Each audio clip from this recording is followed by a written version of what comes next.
Tshisekedi's special envoy and Minister of Foreign Affairs, Cooperation and Francophonie, Her Excellency Therese Wanga.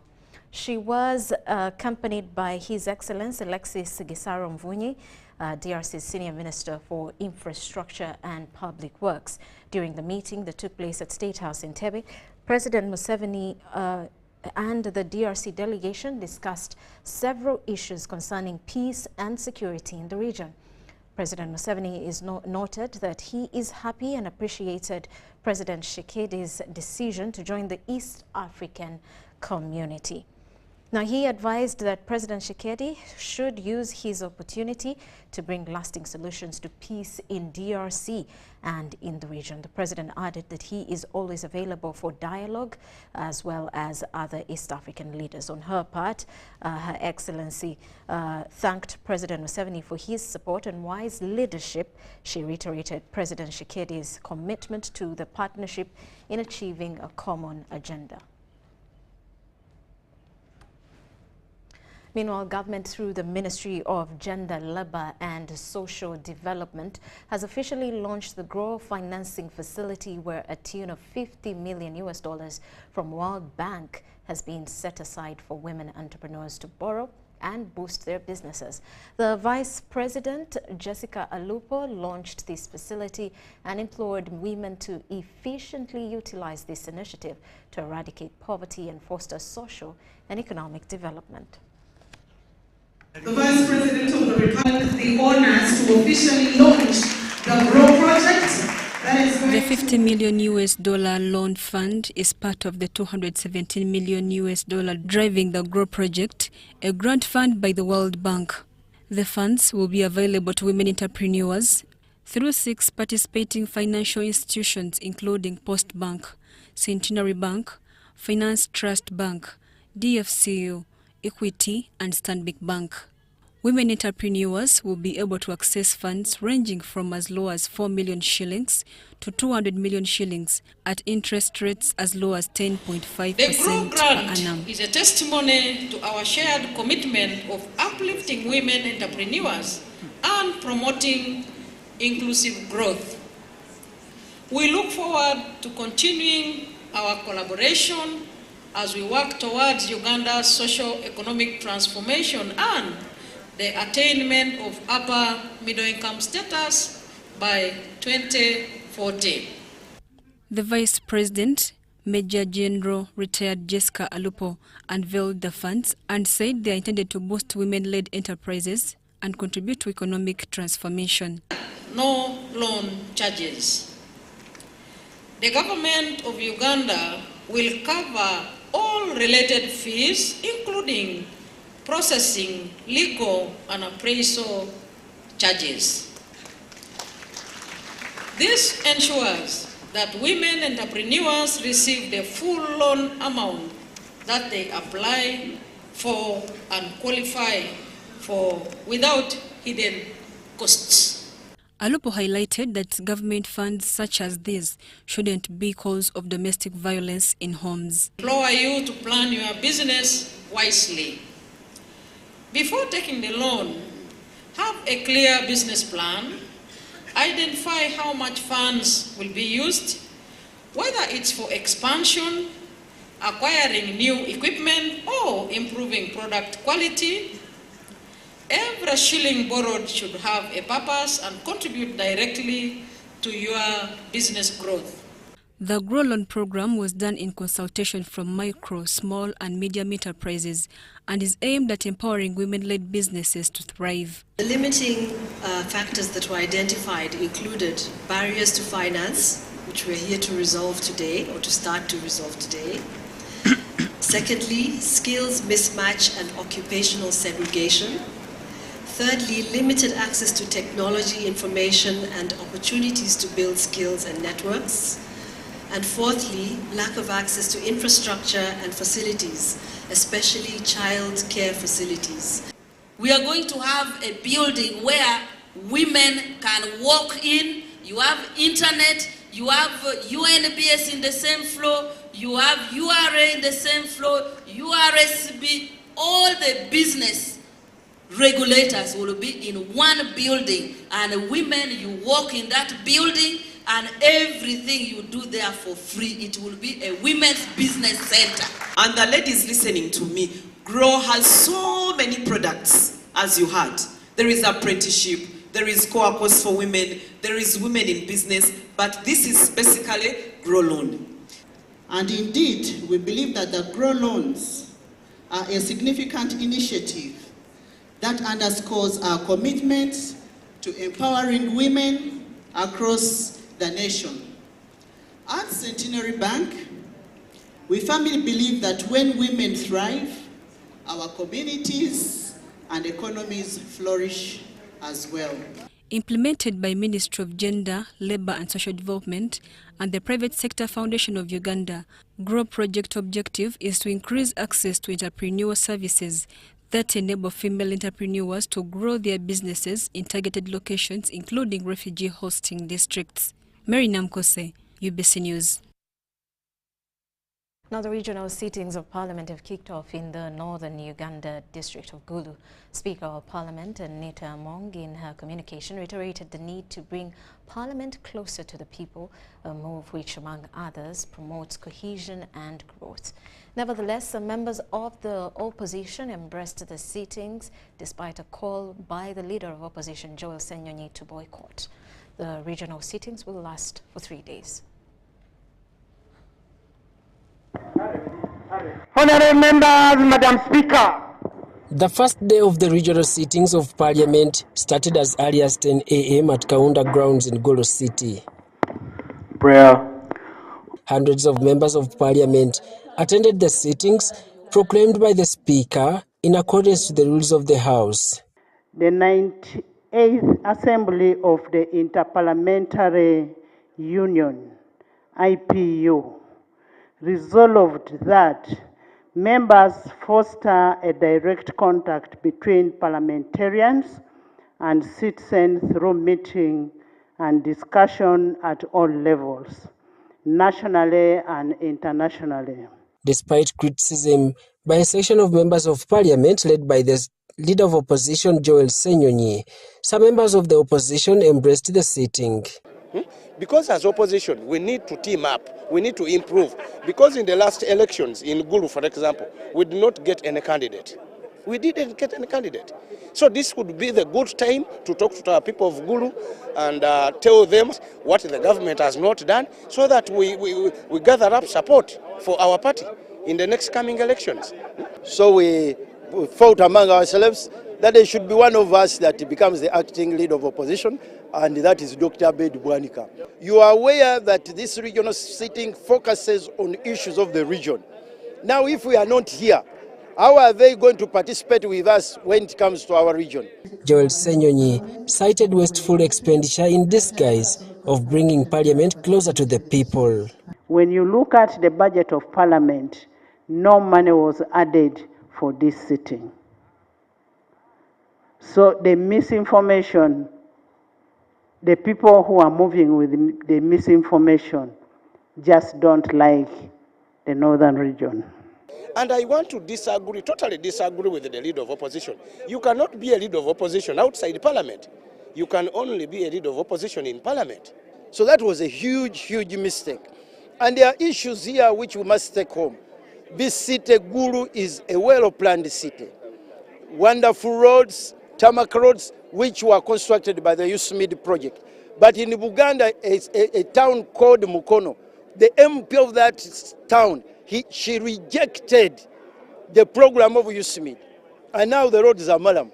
But the Speaker of Parliament, Anita Among, in her communication to the House, reiterated the purpose of the regional sittings, which among others exhibit cohesion and growth. Anita says the sittings serve as a benchmark on the urgent challenges in northern Uganda, which need to be addressed.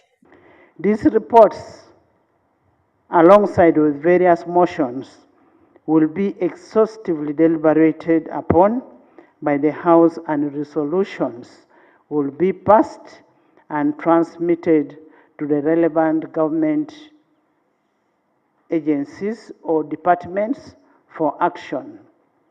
Members of Parliament shared mixed reactions after the success of the first regional sitting. Being part and parcel of Parliament of Uganda. So that feeling plus the environment plus free interaction, we are now interacting as Ugandans. Legally it is successful. Politically it is very successful. Listening to the local issues, the committees of Parliament have done very well. It is successful. The House was joined by a section of the community in the northern Uganda who closely followed the proceedings. President Yoweri Museveni will join the sitting on Thursday in a quest to further solicit for permanent solutions to the issues in the northern corridor. We should not play to the gallery. If the issue is, let's go straight to the issue. I know we will want some of our voters to see us outside there. Can I be allowed to raise procedures? Daniel Mugoya, Gloria Gutabenji, UBC News. Meanwhile, members of parliament from greater northern part of Uganda have expressed concern over gaps cited in the area's infrastructure development. Legislators cite slow construction and maintenance of bridges, as well as delayed upgrading and rehabilitation of roads. The MPs were reacting to a report by the Committee of Physical Infrastructure, which recommended that local governments continue sensitizing the population on the individual benefits of paved roads to increase on the goodwill of USMID project affected persons. In the 40s, 50s and 60s, the West Nile was served by steamships that plied from Nimule to Namasagali. The Pakwach Bridge is now for over 55 years. This calls for proactiveness so that we avoid death-threatening issues. In our strategic plan, there has been a highlight about reintroduction of water transport system that would reduce the cost of movement of people and goods. From one member of parliament to another, debate and concern over delayed transport projects in northern dominated the afternoon debate in Gulu. On the Karumba Bridge, I would like to appreciate the committee, but the closure of Karumba Bridge has bogged down the development and the businesses in northern Uganda. Right Honorable Speaker, I want to disagree with the committee calling upon my people to come and support in clearing the floating vegetation. Right Honorable Speaker, aware that the fisheries operations on both the Lake Albert and Albert Nile has left 90% of our boats not only destroyed but burned. Then how possible is that our people are going to help in supporting UNRWA to clear this vegetation? The closure of Karuma Bridge and delayed repair of Pakwash Bridge, among other road projects, saw the legislators from northern Uganda feel aggrieved.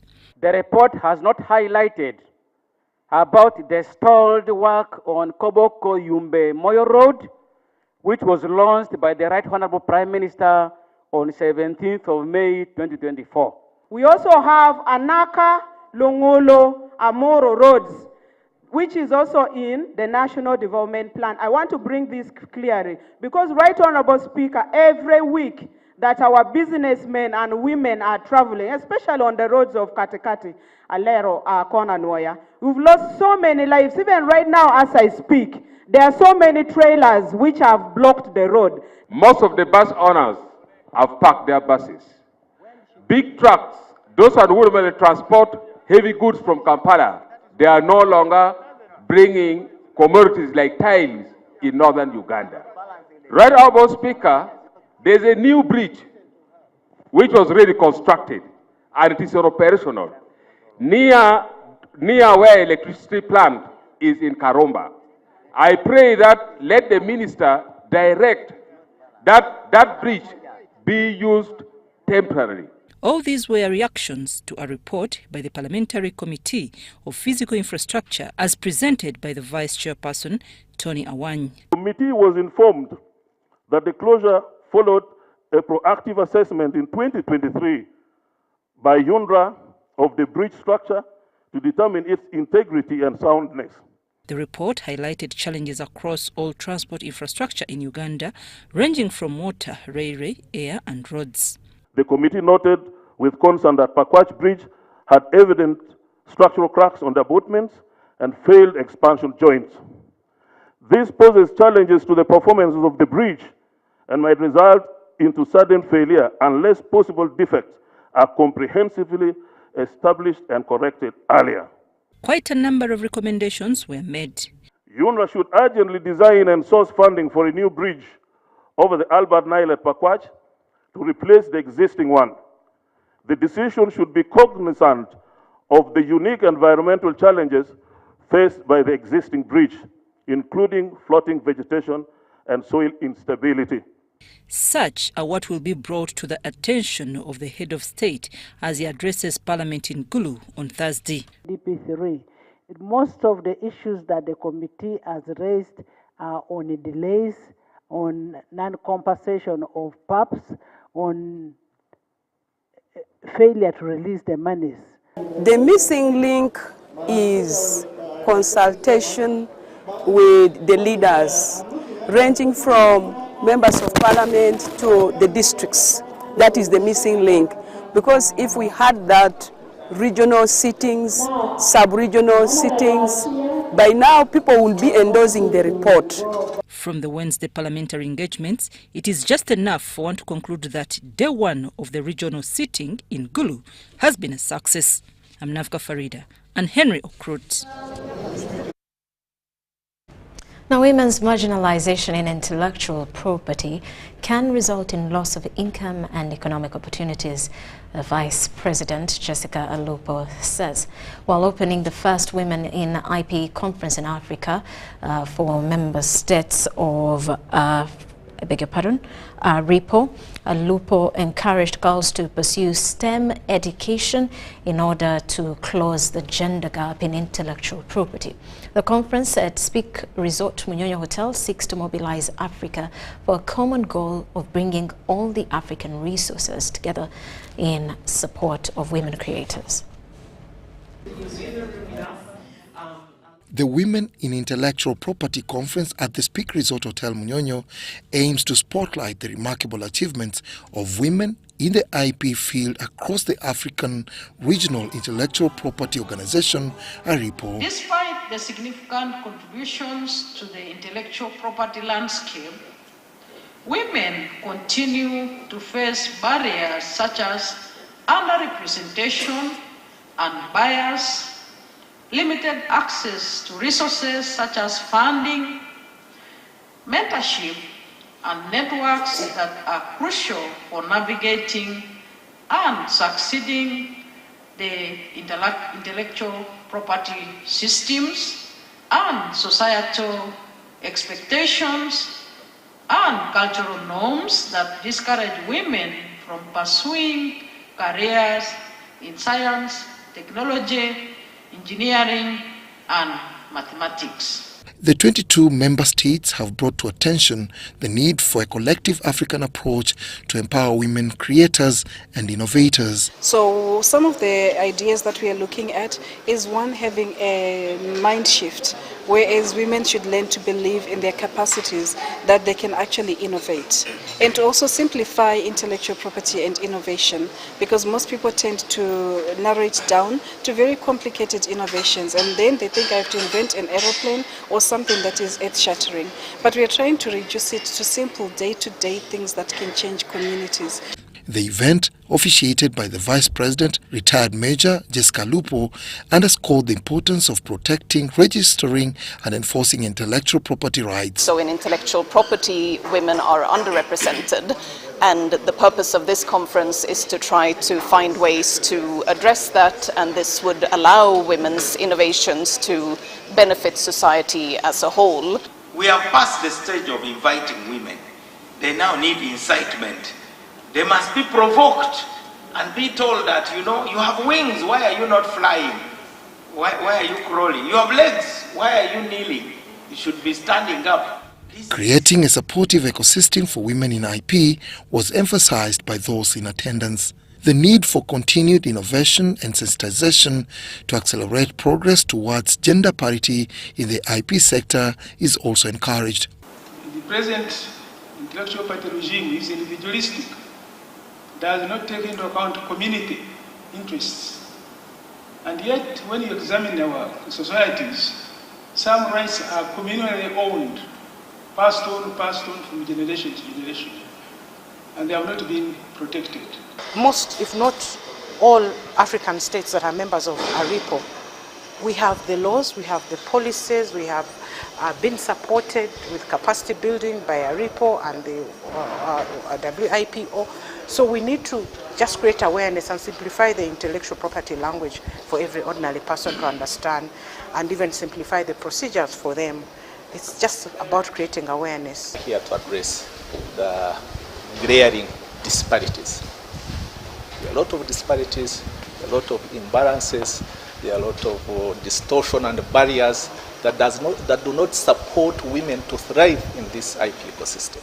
While global progress projects women reaching parity with their male counterparts by 2061, it is believed that through continued awareness, education and support that the timeline can be accelerated. Dennis Igoa for UBC News. And Vice President Jessica Lupo has commended the International Development Institute Uganda for supporting the socio-economic advancement of Ugandan people. Since inception in 2006, the Korean organization has continued to transform lives in the districts of Kumi, Amuria, Mayuge, Kamuli, Luka and Kabarole, among others. Some of the organization's work includes thematic focus areas on child-focused community transformation, disease prevention program, livelihood projects in agriculture, holistic development programs, as well as aspects of spiritual, educational, physical, economic, social and emotional support for community development.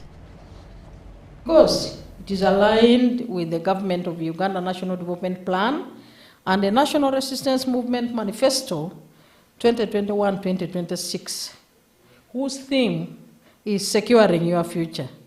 The good work that IDE Uganda does in the communities here and the impact that we see on the ground is evident that non-government organizations can play a complementary role in the development of our country if they are ideologically well-oriented. So what this means is that the idea is already ideologically well-oriented. Unlike a number of them who I have also connected to Katakwi, without any strings attached. They tell the people, this is for you, change. And when we went to Korea recently, the people of Korea were telling us that even us we were poor, but you will change. They gave us motivation. And they told us that every help that they give, they has no strings attached. We thank you very sincerely, the people and the government of Korea, for treating us as we are real brothers. In the same vein, allow me encourage all leaders present here and those not present to embrace the kind of socio-economic transformation initiatives that IDE Uganda has done. We should do everything humanly possible as a matter of urgency to accelerate these efforts and interventions with a view of multiplying their presence and impact in other parts of Uganda, using the Teso and Busoga sub-regions as nucleus and model centers of excellence. The Cassava Value Addition Project is properly aligned with the vision and continued patriotic call by His Excellency the President of Uganda for us to embrace value addition. That way, as the President has always articulated, we retain jobs here as opposed to exporting jobs opportunity to countries that do value addition of unprocessed goods from Uganda. It is through these efforts that society will transform in our lifetime, and families that have been stuck in poverty and subsistence farming due to historical reasons will transition into the modern cash economy. Unfortunately, for the NRM, we believe in non-discrimination. So Uganda is at a time when all the people are given equal opportunity and environment, regardless of their gender, their religion, their age, their tribe, etc. So we believe in zero tolerance to discrimination. And the newly appointed FDC Vice President for Northern Region, Hassan Kaps Fangaru, has wished well the formerly splinter FDC Katonga Faction in their new protracted move to form a new political party, the PFF. Now, in an exclusive interview shortly after the PFF party registration process was announced, Fangaru warned the Katonga splinter group of legal action should they attempt to use the FDC party structures. Fangaru also revealed that the exit of FDC Katonga Faction from the main FDC party housed in Najja na Nkumbi has not in any way affected the financial stability and daily operations of the party.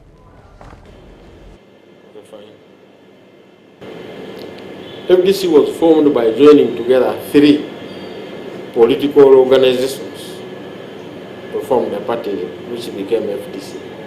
There was a political party, there was also a political a pressure group, 2 pressure groups. One was called Reform Agenda, the other one was called Powerful, and the other one was called NDF, the political party, led by Honorable Chapa Karwanga. I can say that the FDC originated from 3 groups.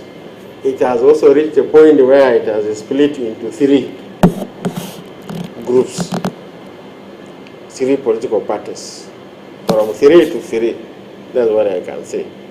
But the FDC, since it was formed, still remains. And those who identify themselves with FDC will remain for FDC. They will still go with FDC. The evidence is this. When our comrades split off from us and formed a new party called ANT, it was painful, it was regrettable, but the voters turned out that they needed FDC, the brand, the original brand. That's why in this parliament, the 11th parliament, FDC has 34 members of parliament elected on the FDC ticket. But unfortunately, ANT did not get 1. This is not an abuse, but it is a sign of choice from the side of the people. The new formation will have to also go through the process of building its structures, its policies, and also talking to the Ugandans. It will also take them time. But all in all, what we pray for is we should not lose focus in the struggle. What are we fighting for? What are we fighting against? We should all define this clearly, and Ugandans should be the main people to direct these political parties. That what we need is this way, not the other way, not this way. Now, we are in different camps, we are in different organizations. This one is called FDC, this one is called ANT. And over 50 families remain stranded in the middle of the road in Tororo District after severe floods destroyed their homes 2 weeks ago. Tororo District Chairman Kasoro Williams reports that while many families have sought refuge with relatives and friends, those left without support are now living in the middle of the road. He is urgently calling on the Office of the Prime Minister to provide immediate assistance to those displaced. The chairman made this appeal during a tour with the Lokere Water Catchment Management Committee, which is currently on an exchange visit to the Tororo region. In 2017, a Lokere water catchment management plan was established to enhance the livelihoods of agro-pastoral communities in Karamoja through improved natural resource management in the upper and middle Lokere water catchment area. As part of this initiative, the Lokere Water Catchment Management Committee is visiting the Tororo sub-region to observe local projects. The delegation visited several projects managed by the Albert Water Catchment Management Zone aimed at protecting, restoring and conserving local ecosystems in Tororo. The tour reached Bweramule sub-county, where hundreds of families were displaced by flash floods after River Semiliki overflowed its banks 2 weeks ago. Land sub-counties, the 6 of Bweramule, Kibuku Town Council, Websengo Town Council and sub-county, Butungama up to Kanara on Lake Albert got flooded. So some people in Bweramule at Chove are sleeping in the middle of the road because they don't have land where we can resettle them. Recent increase in the frequency of flash floods is attributed to environmental degradation caused by rising population pressures, including encroachment near riverbanks and overgrazing. We have seen how the river is collapsing because it is degraded. There is no vegetation cover. Take a look at the Congolese side here. It is very stable. There is vegetation, even the other end vegetation. The river bank is not collapsing. So we need to take measures.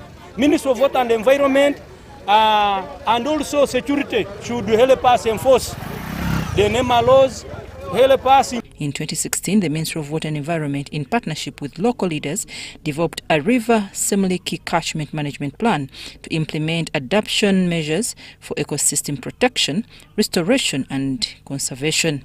However, 8 years later, this plan remains unimplemented. People to stop unsustainable land use practices like deforestation, like cultivating without putting terraces, to stop soil erosion. We need to implement the Semiliki Catchment Management Plan, which describes actions to be taken to prevent unsustainable land use practices. In the meantime, Tororo District leadership is calling for immediate intervention by the Office of the Prime Minister to alleviate the suffering of flood victims. I'm Navka Farida and Dokas Kimono.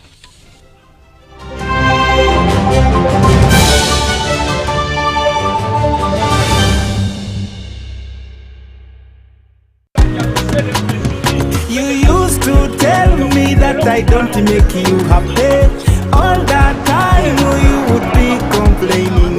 I'll call you every day, yeah yo, baby don't know. You can now get all the Chibuzi out with MTN voice bundles. Call all networks. Kubei Dondoro.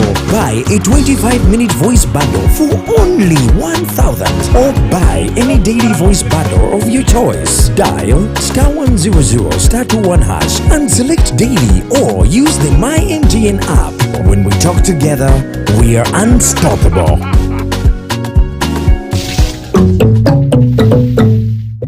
Once upon a time, there lived identical twins who gave birth to beautiful princes and princesses. Their mothers gave their babies' bodies a lot of care by applying on their skin with baby Junior jelly.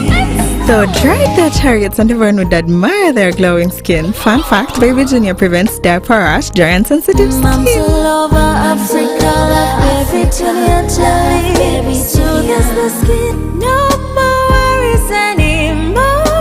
Boo, boo, boo, boo, boo. Baby Junior. Baby Junior. Sometimes, the pressure of paying taxes can feel overwhelming. The temptation to cut corners and under-declare your income may creep in.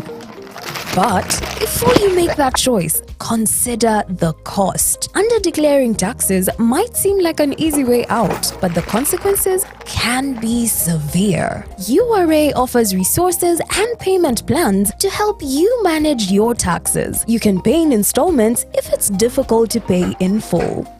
Transparency is key. Avoid penalties and unexpected liabilities by reporting everything accurately. To report corruption, call URA on our toll-free lines. Uganda Revenue Authority. Developing Uganda together.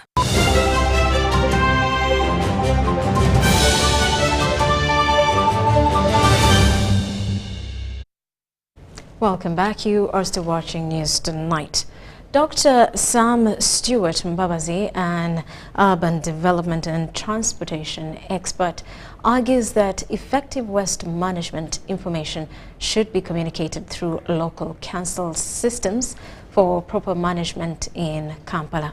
He points out that poverty remains a significant barrier to sorting waste at home before disposal, and emphasizes that local councils need to be empowered to communicate effective waste management practices.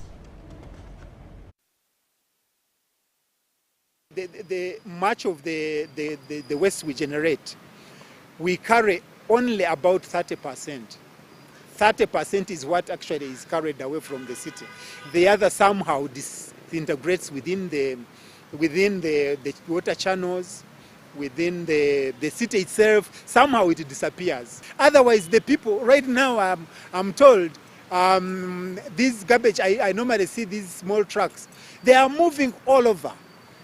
And sometimes they even release the garbage deliberately, so that by the time they reach somewhere where to dump, they dump less. And that's a very big problem. Of course, I know that in developed countries, they sort their garbage, which is a very tedious thing. First of all, you need to tell people, the people need to appreciate the importance of sorting. So we are still an agrarian country, an agrarian economy. And people are scraping, people are poor, people don't know. Garbage is the last thing on their mind. If I have found food, if I have eaten food, don't tell me about garbage. I can throw it in the drainage. And they don't take even a second thought to do that. So before we think about sorting, let's think about if we can manage that garbage.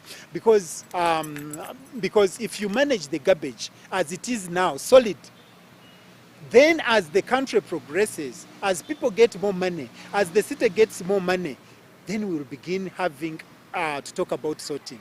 But for now, much of the garbage, the step which we have missed as a city is that we have failed to utilize garbage for our own good. Nengama temotoka bwerwayo abasinga kasaso bamuyiwa mu mwala tebotuka wali ne wansi wali ero kyanga kasaso ali bwe bati kyekyo kiji ekivira nti amazzi gatuyingirira abayo muno kasasiro ifa banyine ababeera wano abeera mu kitundu kitegera ababeera mu kitundu kisinziira twina kasocho muteeka tumuyiwa kimu mwala tubanye kubengera atonya kole kyetwale tetutenga ola muno abatamivu basame migere bitobiwa mukirya mwala na wanu wenyine batugoba utaliteka wali. Now, if every individual does the small thing that is good, communally, the whole community will be better off.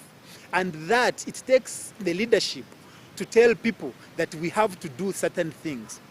Now, which takes me to the fundamental question, that the leaders, for them to move with the people, the leaders ought to communicate where they are taking the people.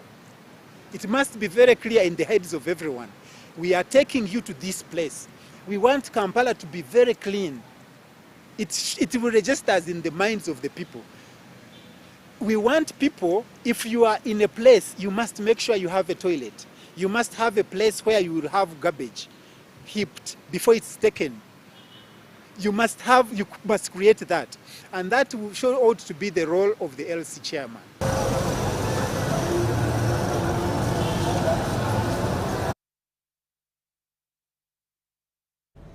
For the past 2 weeks, line ministries have struggled to resolve issues regarding the reconnection of the Luzira Prisons complex to National Water and Sewerage Corporation services.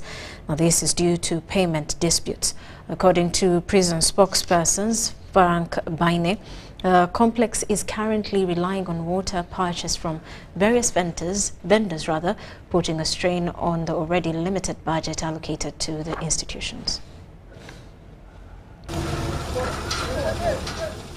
The Luzira Prisons complex was disconnected from the National Water and Sewerage Corporation services on the 13th of August 2024 due to accrued unpaid arrears totaling to 18 billion shillings. This disconnection resulted from disagreements between the Uganda Prison Services and the Water Authority. For us, we express to them the concern about the delicate situation of the people we keep and how we should not be put off the water line.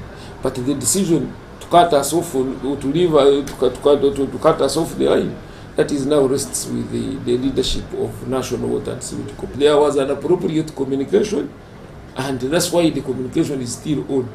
Yeah, there can be a disagreement. Disagreement is not miscommunication. No. The facility, which houses over 80,000 inmates and staff, had a projected budget of 7.9 billion shillings for water bills. However, only 2.3 billion shillings was allocated by the government in the first financial quarter. Prisons are far beyond prisons. This is, you see, what happened was, we're expected to pay 7.9 billion to National Water, according to our budget for this quarter. But the government only was able to release 2.3 billion, which caused a deficit of 5.6 billion. So the matter is between the Ministry of Finance, Ministry of Internal Affairs, and National Water. Because for us here, we are down. These are ministerial decisions. The cost of each water truck, excluding fuel, is 150,000 shillings, and the complex requires at least 20 trucks daily, making it more expensive than the national water rates. Uganda Prison Service is still managing the situation by using the alternative means to supply water to the hill. We have about 5 bowsers of 10,000 capacity, and they are running 24/7. Presidential directive to have our alternative water sources by drilling our own wells.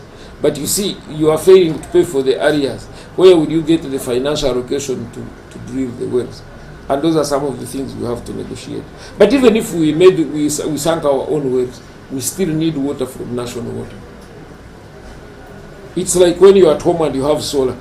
You can have solar, but you still need women. It is important to note that Uganda Prison Services is not alone in facing unpaid water bills. The total outstanding water bills from various government entities amount to 81 billion shillings, which is needed for water processing and distribution. Abdul Nasir Lubwama for UBC. Ministry of Works and Transport has decried the low number of professional engineers in the country. This was raised today during the inauguration of the 20 Engineers Registration Board at the Ministry of Works headquarters here in Kampala. Dino Olwenyi reports. And read your oath if you want to lift.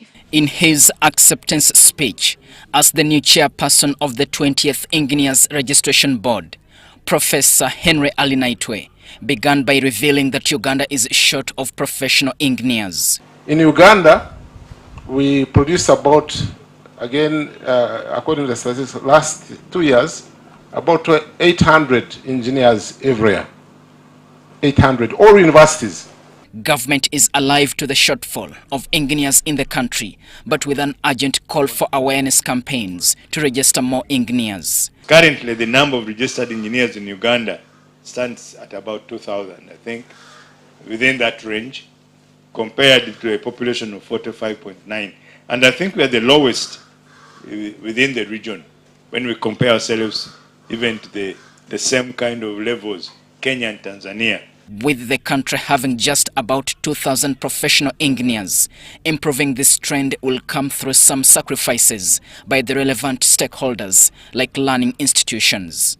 So I think we need to work together as institutions, those that train, those that do provide jobs, those that certify, those that regulate, that we need to provide that environment so that we can increase on our numbers.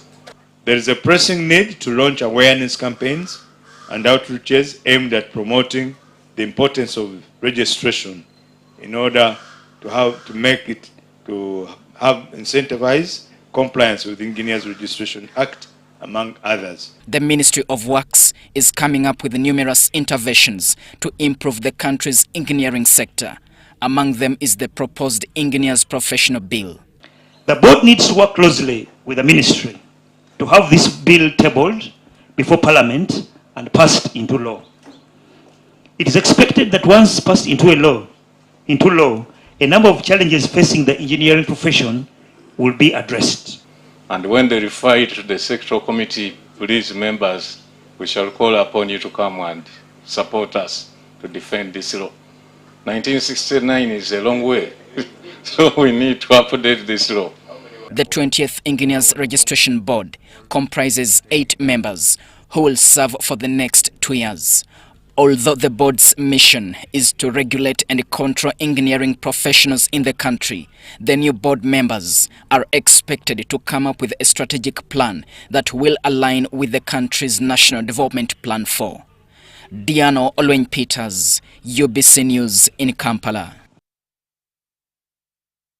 And Lira City has imposed a ban on irregular sale of molasses and homestead distillation of waraji. Citing public health concerns, dealers are required to relocate to designated areas before enforcement begins later this week. For years, there has been a significant public outcry over the sale and distillation of molasses within residential areas.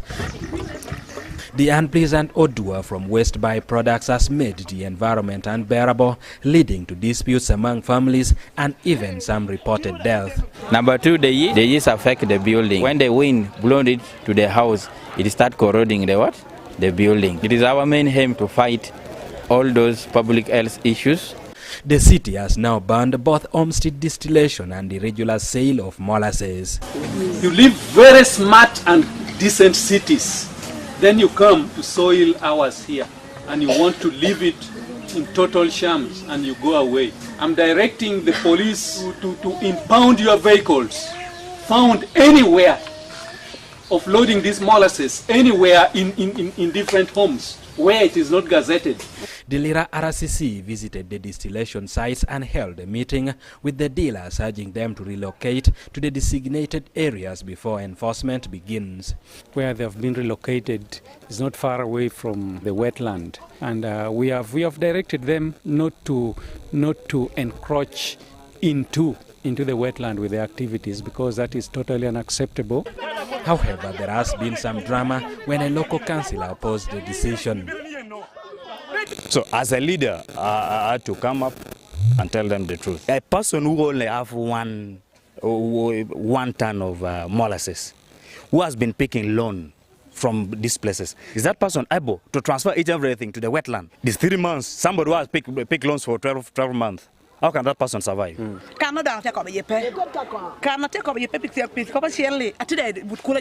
majority of the people who are dealing with molasses are saying we should move to the gazetted place.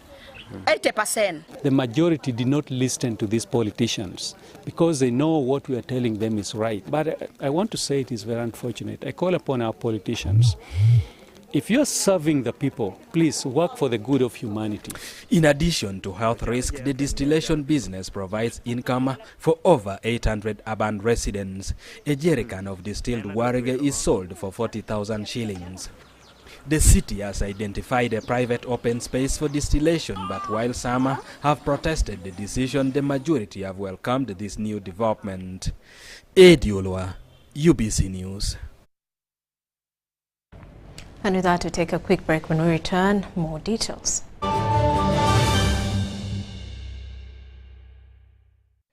Uganda, are you ready to kick things up to the next level?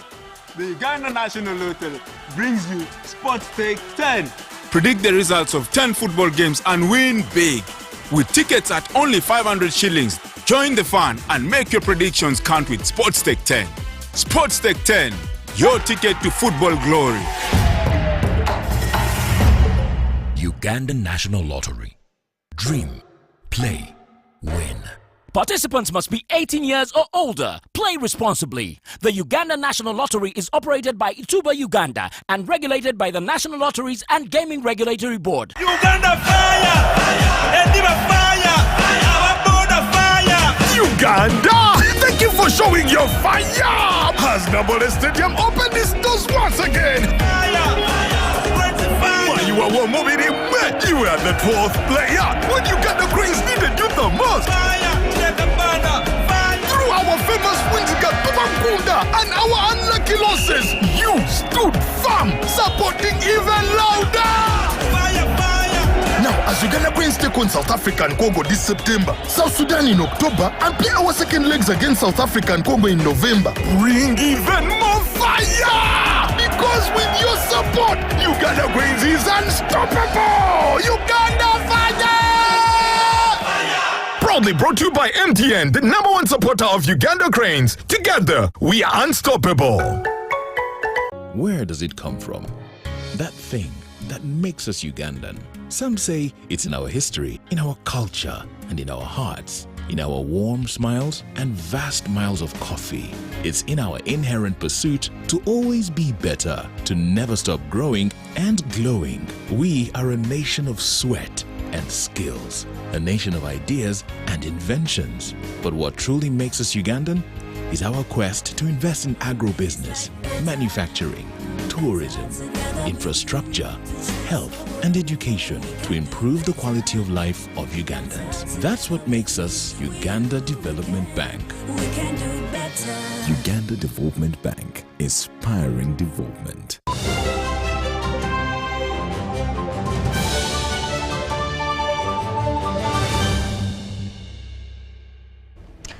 Welcome back. And now in business news, Audrey Rhoda, chairman of the Presidential Advisory Committee on Exports and Industrial Development, has urged coffee farmers in Greater Luweero region, which includes Luweero, Nakaseke and Nakasongola districts, to enhance the quality of their coffee during his visit to Luwube in Luweero district, where he introduced investors from Serbia to local farmers. Audrey tipped the farmers. Coffee is one of Uganda's pride crops, with increasing interest in its cultivation, especially in central Uganda. However, despite many farmers being involved in coffee farming, they often do not reap the full benefits due to exploitation within the industry. During the visit, Rwabog and the investors toured several coffee farms across the 3 districts to assess the current state of coffee cultivation and the efforts being made to enhance quality.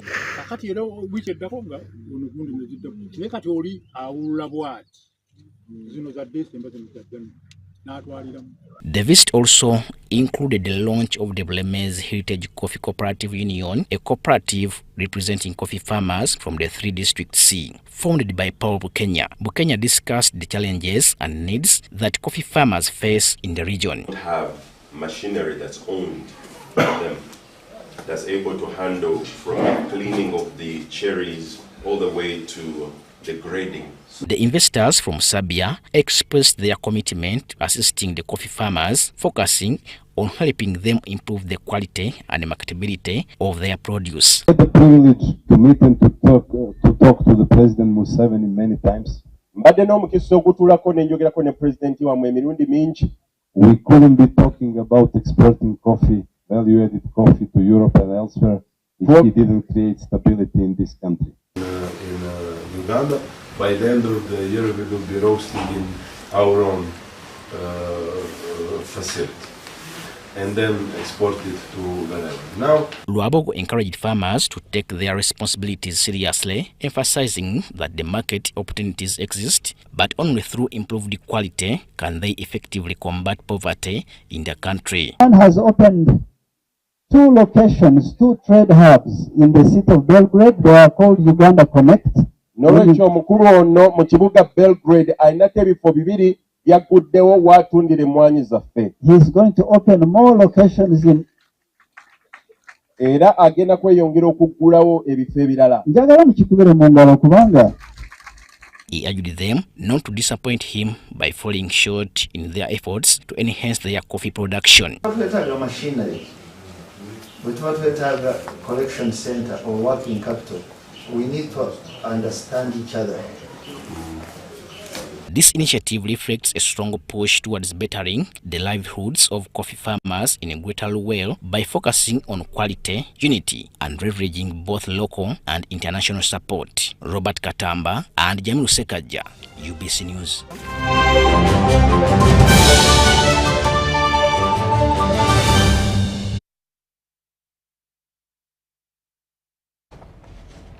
And now in sports, Uganda Olympic Committee has organized an athlete 306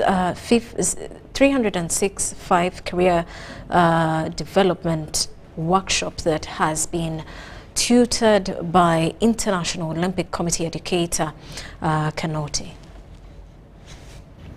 Uganda Olympic Committee's pursuit for an active athlete determined to achieve excellence is the heartbeat of the organization.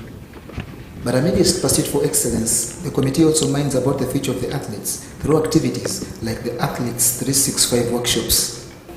Such workshops, like one at Nobview Hotel in Ntinda, aim to equip athletes during both active and retirement stages of their careers, both in sport and outside sport, to help them discover their potential.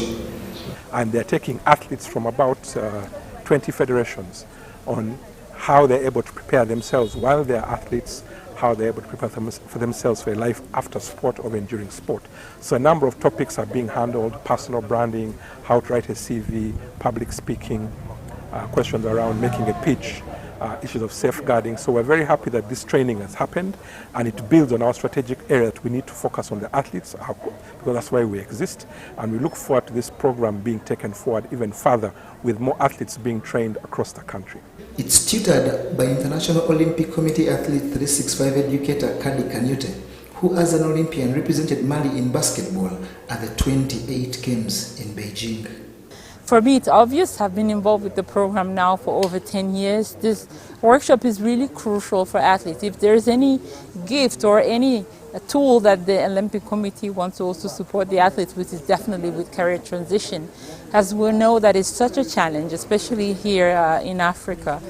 For our athletes, this workshop is really giving them the tools, the confidence, the self-esteem to tackle both career, on sport, and on in life in general. The workshop is achieved in sessions and has modules like getting into the game, rise above the competition, what works and what doesn't, and passion and impact, among others.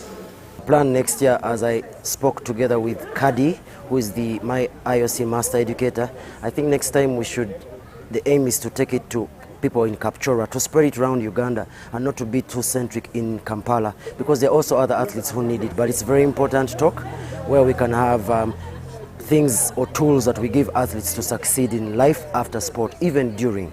The workshop has attracted athletes including Kasim Mulungi, Kathleen Nanziri, Bure Godwin, Irene Yaru, Arnold Kisuru, and Veronica Ayo. It ends on Thursday and is run on several themes, importantly that of discovery opportunities beyond sport.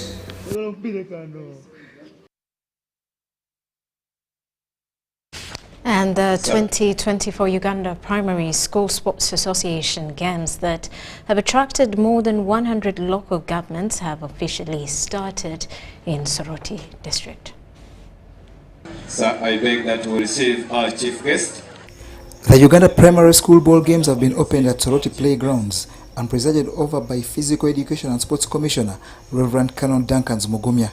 The championship that will run for 10 days has attracted 153 of the 177 local governments, with a record 6,142 athletes and 1,500 officials.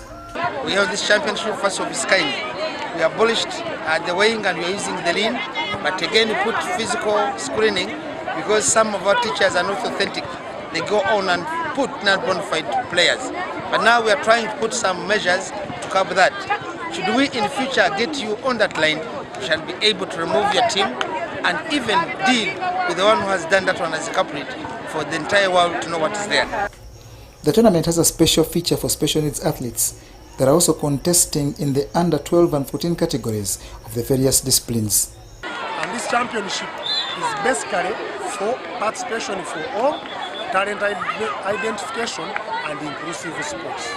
So in that, when I talk of inclusive sports, you have another category of runners of special needs. So those are the runners with hearing impairment, who have issues with the vision, who have issues with the limbs of the body. So they have also been invited and they are participating actively in this campaign. In some of the games played this Thursday among the special needs category, Masaka beat Mukono 13-3 in netball. In the open category netball, Kasese Municipality beat Bugisu 9-7, Bushenyi Municipality walloped Kotido 19-2, Kasese District humbled Katoki 17-11, and Hoima District edged Ibanda 7-4. Other winners were Mbarara City, Lira District, Nebi District, Iganga, Nakasongola, and Mpiji District. In boys football, Mukonyo lost 2-0 to Mpiji, Busia beat Kochido 4-0, Makindye were 3-0 winners against Nasana Municipality, as were Bujiri Municipality over Jinja, as Terego beat Chotera 2-0, Bushenyi edged Kasanda 1-0, and Isingiro started with a 4-0 win over Sembabule. In under 14 girls volleyball, Kisoro Municipality beat Mbale, and there were results from Mpiji District, Kumi, Kikube, and Mitoma. The games will continue tomorrow with competition in netball, handball, football, and volleyball in all age categories of under 12 and under 14, and the special needs category. And that brings News Tonight to an end. Thank you for sticking with us. Elizabeth Nakakoni on sign language. I am Rhoda Ngozi. Do stick around.